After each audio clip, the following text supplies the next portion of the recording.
Well, I've never seen such splintered kind of system, so I cannot make any sense of this actually. That's what, well, maybe. It is because I'm representing here two projects.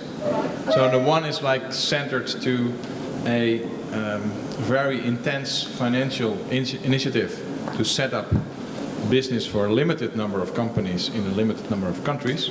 And the other one is a kind of cheap system for finding a representative office outside of the region where you can have a longer term impact.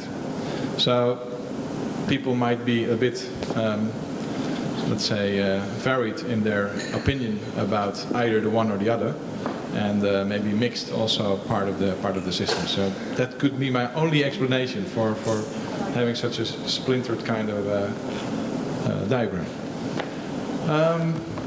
What we talked about, of course, is the first export atlas project.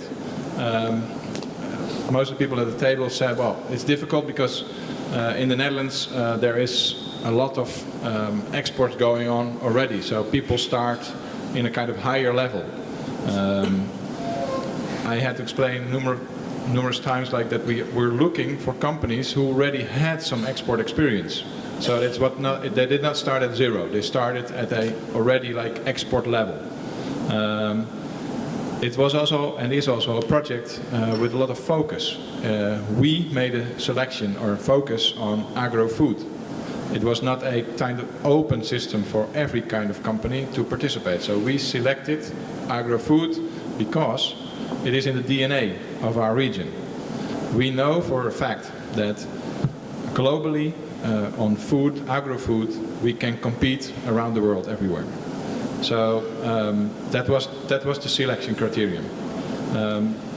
You can, if you make it open, you could have like somebody, a can producer, who is maybe not as good as can producers from Australia, to find business in Czech Republic, together with somebody who's in your DNA and who is really a master on that topic, who will find anywhere business, and especially also maybe in the Czech Republic. So we made a focus.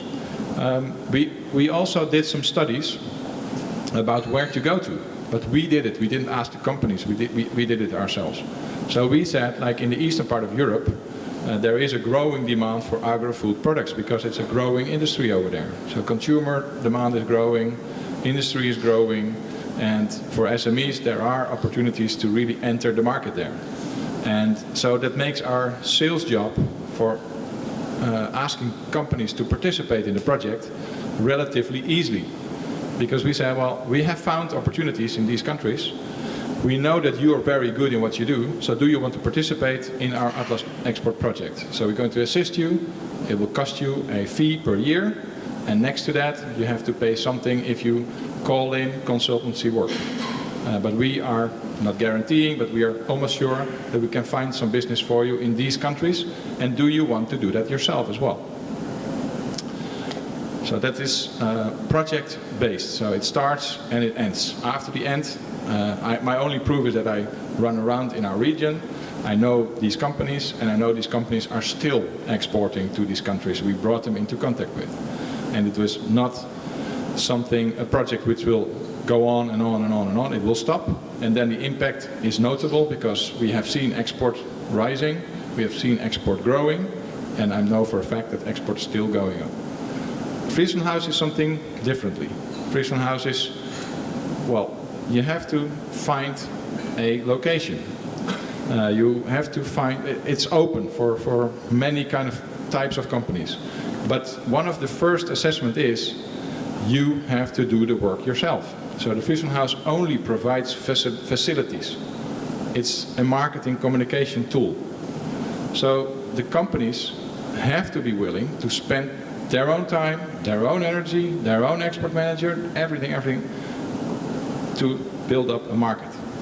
And if they don't, it will not be successful.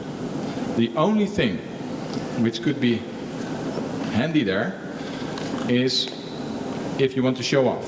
So if you want to show off for 2,500 euro that you also have a office in New York and you think it's worthwhile for your business, You can then participate in the project. Further, you need to really find your own business in New York. We're not going to help companies with that.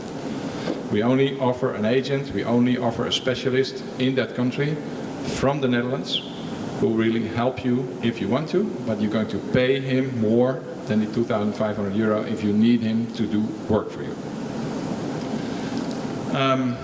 So those were mainly the questions I really got, and they were mixed between Atlas Export and the Friesland House.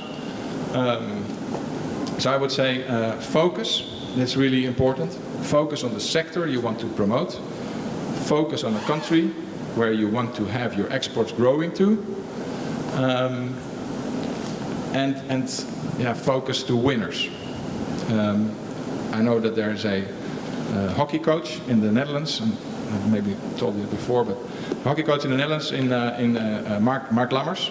He is now, I think, coach of Spain, hockey, field hockey, and he was second in the Olympics 4 years ago.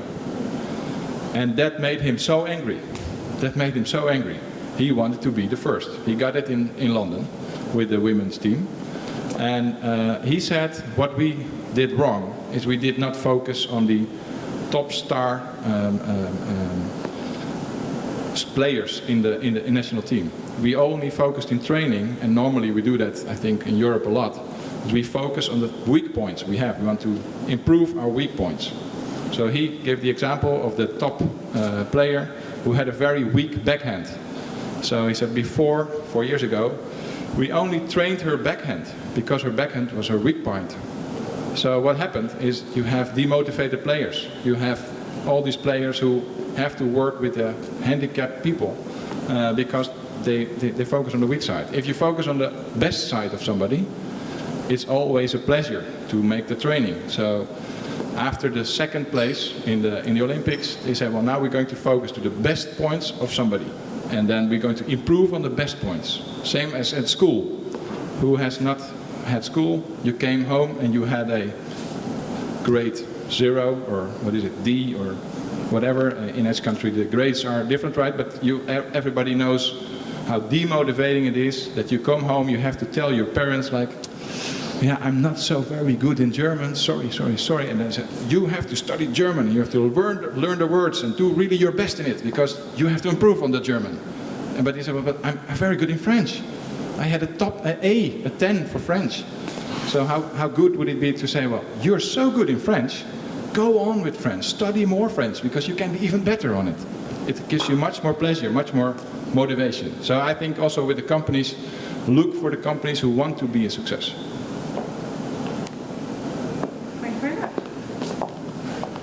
Thank you. Who would like to go next? Francesco? Transfer of this instrument to other countries and other regions. We came out with an important point about opportunities of transferability.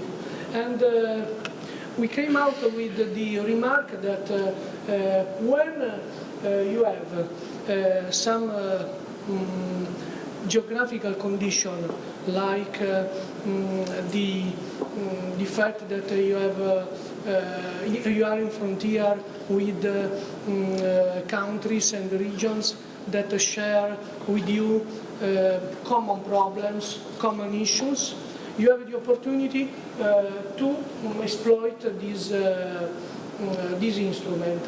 In fact, we mentioned the example of Greece that actually has some common issues and that shares common issues with the neighbor countries, Albania and Fyrom, in the field of natural reserves, natural resources, and also production of energy.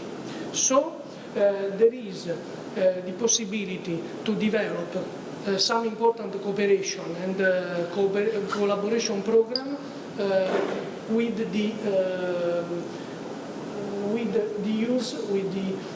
exploitment of this living lab cross-border action at the the public procurement initiative.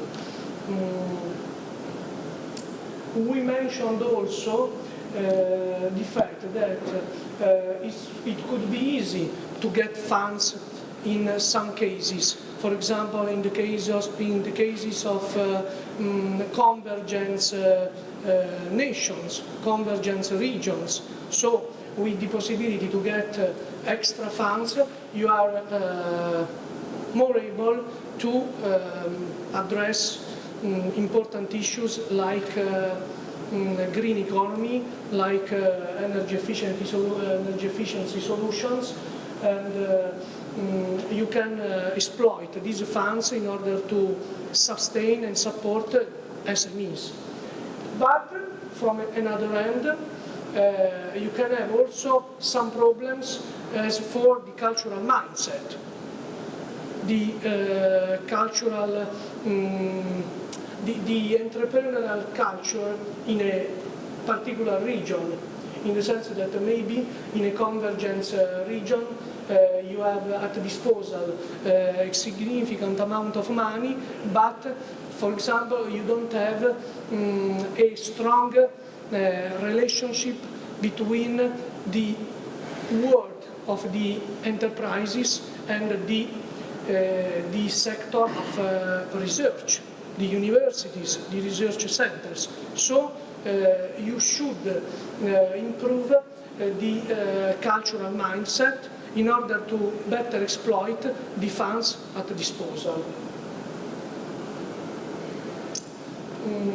As for opportunities, we came out with the legislation issued by the European Union because we in Aosta Valley we had the possibility to launch the pre-commercial public procurement thanks to a communication issued by the European Union in 2007 that allows public authorities to launch this type of public procurement in order to sustain research, development and prototyping of products and services. So in order to sustain the high value added activities in our economies. The cross-border aspect. This aspect can be seen as a challenge. In fact, in the case of Alcotra Innovation Project, we had the challenge to involve not only enterprises and research centers located in Italy, but also realities and entities, bodies located in France. This is a great challenge in order to develop the cooperation and to establish a collaboration environment between these two countries. Of course, it's more difficult because you have to address maybe different legal frameworks when you involve enterprises and public entities located in a foreign country. As well, we pointed out the importance of the innovativeness and entrepreneurial spirit that influences the transferability of these new instruments. If you have a framework where the condition, where the entrepreneur are very innovative, are able to cooperate with the research centers, the public authority will be more able, will be facilitated in make this virtuous cycle work. And last but not least, let me mention the importance of the methodology. that is considered as an important strength of these two instruments: the open dialogue and the demand-driven innovation, in the sense that in our project, the starting point of the action was the open dialogue with the market and with the citizens, in order to get them involved in the construction and the development of new products and services. So we can say, we can talk about really demand-driven innovation, in the sense that the innovation is not closed in the laboratory, is not just driven by the enterprise, but collects important issues, needs and requirements from the society, from the local communities. I think that's all. Thank you very much. Who's doing? Is Manuel, you going to do yours? Brilliant.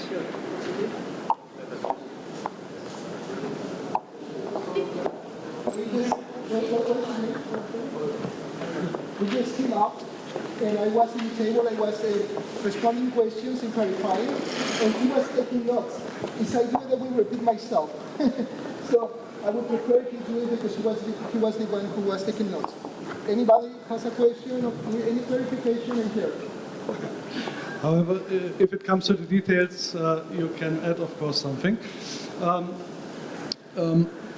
Most of you who participated in the discussion rounds about the people program, this is about, found it suitable for transfer, as it provides a red line to the companies interested in internationalization, export business, how to proceed, a red line to follow.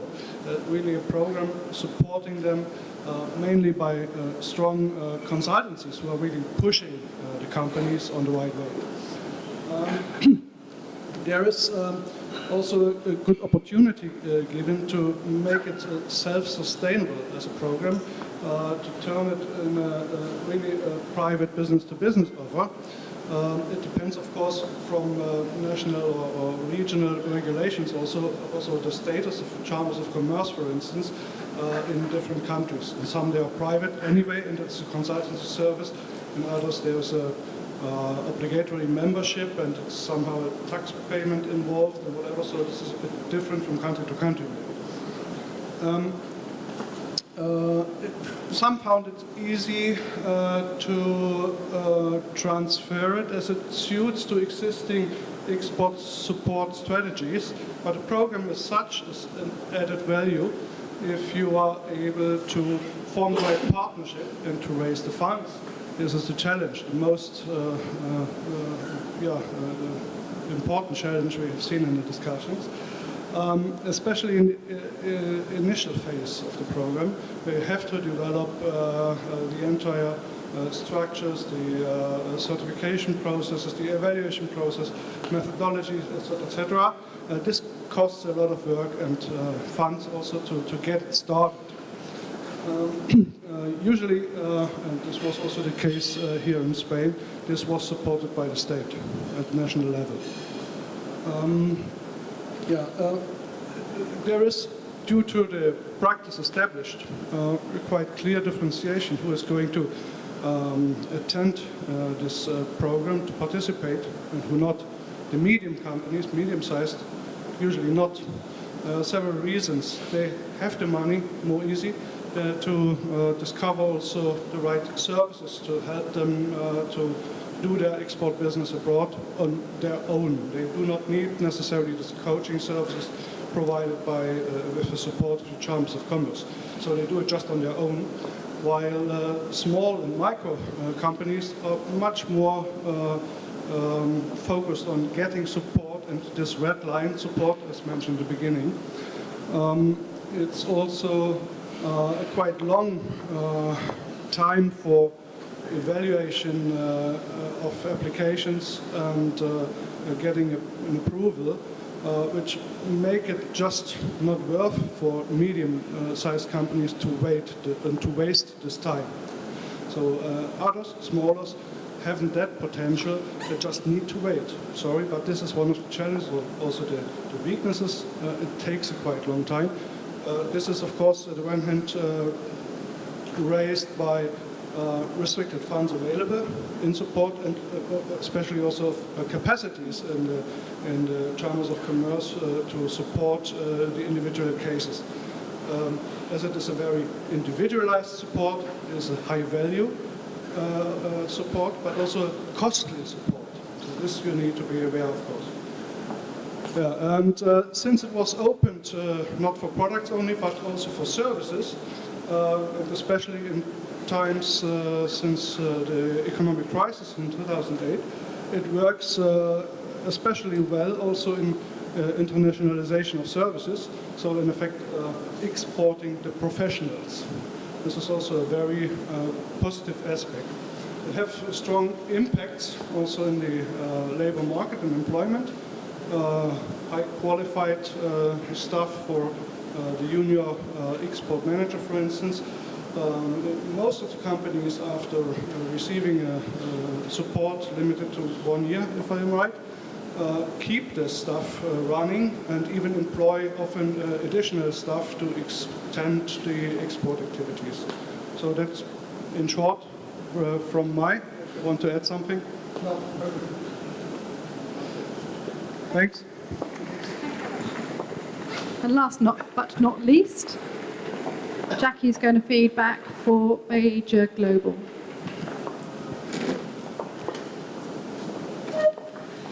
I wasn't, obviously not my project, I was the scribe for this group, so I hope I'll get supported if I get anything wrong or miss anything out.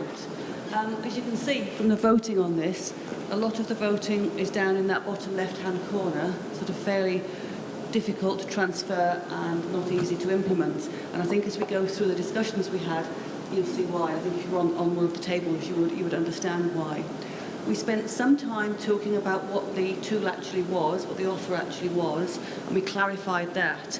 And basically, it's a loan scheme for particularly agricultural investment, pumping stations, those sorts of things. But it also can be associated with a mutual guarantee that guarantees the loan, which is paid for effectively by the shareholders of the mutual company. So the people who take out the loan will buy a share, and in total they will guarantee the loans. But it's also supported by very strong local processes. So it's a combination of three different areas really that makes this a particularly different package offer to the businesses. The key strengths we came out with were, this is about making innovation, particularly in the agricultural environment. So it's about innovation, and it's about making a commitment to that innovation. So it's about actually sort of specifying a particular thing that you want to do in terms of changing the business environment and committing to do that. That it's linked with a strong rural bank system. There is a specialist bank in the municipality which didn't invest in residential property in the last few years, and so wasn't caught in the crash, and so does have money to lend.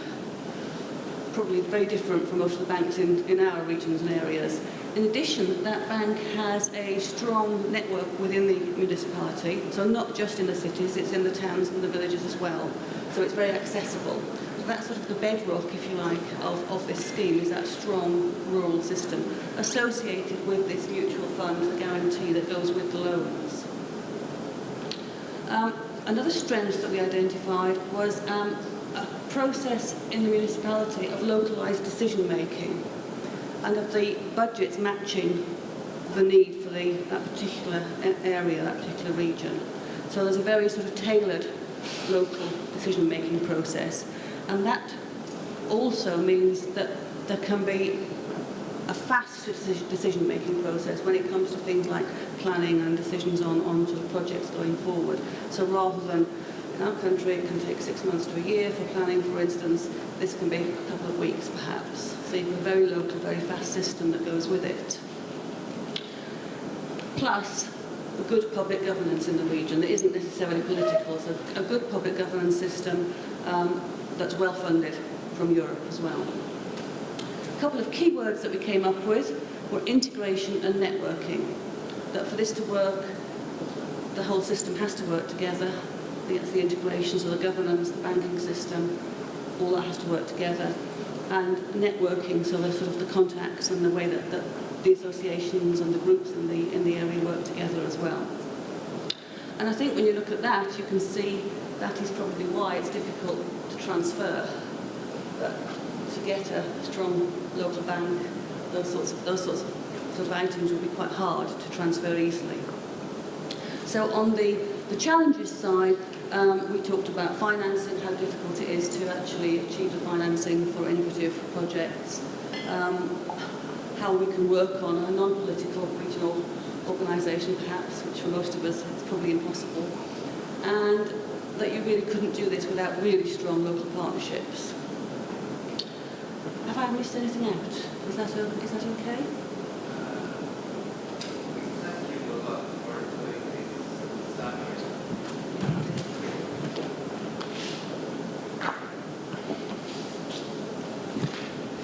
Thank you for doing this summary for us. And I think it was a kind of interesting exercise to have the summary done by someone that got in touch with the project during the discussions. So I can say that the discussion worked very well because the summary was perfect. Thank you. Thank you. We'll just go through the scoring on the final chart here, which is which good practice interests you most. Luckily, Pippi has come out by far the winner here, which is very good, seeing as you're going to be spending the next day and a half on that. It would be a shame if it didn't. So clearly that was a good choice to look out for transfer in the first place. The other good practices actually sort of have fairly even scores on those. And as before, we'll put all of this up on the website, won't we, in sort of the future weeks. So. Thank you very much. Right, we're almost drawing to a close. We've just got a couple of final presentations, final comments. Catherine is with us, and she's going to just going to talk through, I think, for the next workshop. Is that right?